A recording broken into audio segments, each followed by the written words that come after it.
Maraming kapitan ang natatakot magdala ng steel coils.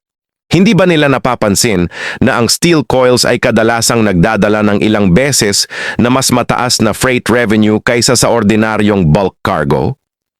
Siyempre napapansin nila, pero masyadong mataas ang panganib. Ang isang steel coil ay maaaring magmukhang simpleng rolyo lang ng bakal, pero sa totoo lang, ang isang coil ay kadalasang tumitimbang ng mahigit 50,000 pounds. Kaya kung mali ang pagpili ng tonnage o hindi pantay ang pagkakasuporta ng kargamento, ang pinakamagandang mangyayari ay madudurog at madideform ang tank top.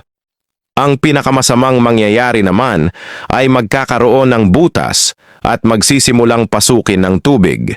Mas delikado pa ang biglaang paggalaw ng kargamento. Kapag hindi maayos ang pagkakalas at ang barko ay nakaranas ng malalakas na alon at pag-uga, ang mga securing wires ay paulit-ulit na mahihila hanggang sa tuluyang mapatid. At kapag kahit isang steel coil lang ang makawala, maaari itong gumulong sa loob ng cargo hold na parang rumaragasang pandurog. Kaya kadalasan ang barkong may kargang steel coils ay maaaring mukhang hindi puno.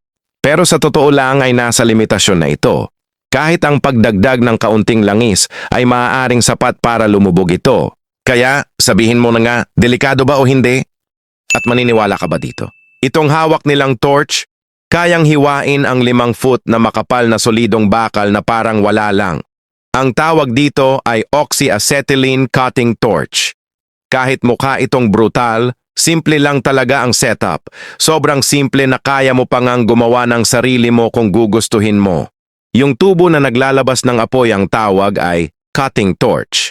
Sa tabi nito, nandoon yung acetylene tank at oxygen tank, parehong nakakonekta sa torch gamit ang mga rubber hose.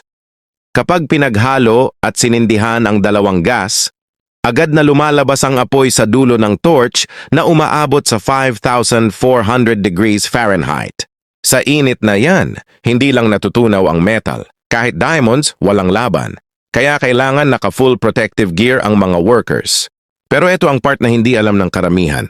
Ang tunay na dahilan kung bakit kaya nitong hiwain ang bakal ay hindi lang dahil sa apoy, kundi dahil sa purong oxygen na sumasabog mula sa likod ng flame. Kapag uminit ang metal at tinamaan ng pure oxygen, nagre-react ito ng sobrang tindi at mabilis na nag-o-oxidize, parang nagkakaroon ng second boost ng apoy. At paalala lang, huwag mag-eksperimento o maglaro sa apoy. Huwag na huwag mong susubukan ito.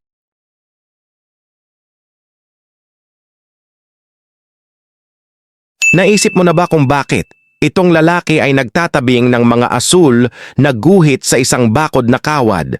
Ginagawa ito para harangan ang mga mausisang mata sa Mexico.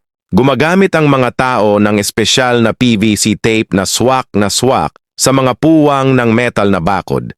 Ipinapasok lang nila, hinihila pataas at inisecure gamit ang parang stapler na tool. Karaniwan ang mga bakod na ito sa paligid ng mga pintuan ng pabrika at pader ng bodega. Marami ang nagtatanong kung bakit hindi na lang sila magtayo ng matitibay na pader na bato. Ang pangunahing dahilan ay gastos. Mas mura ang bakod, mas mabilis itayo at madaling alisin kung lilipat ang pabrika. Pinapayagan din nitong dumaan ang hangin na nakakatulong sa mainit na klima ng Mexico.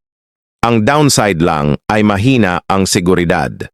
Kaya ang mga importanteng lugar ay madalas nagdadagdag ng razor wire sa itaas para sa dagdag na proteksyon.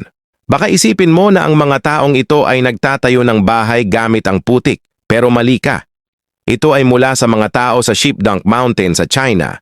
Kinokolekta nila ang dumi mula sa mga lokal na sheep farm at ginagamit para gumawa ng mga pader.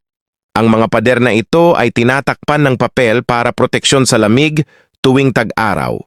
Natutuyo ng husto ang dumi at kalaunan ay hinahati sa maliliit na piraso at ginagamit bilang panggatong.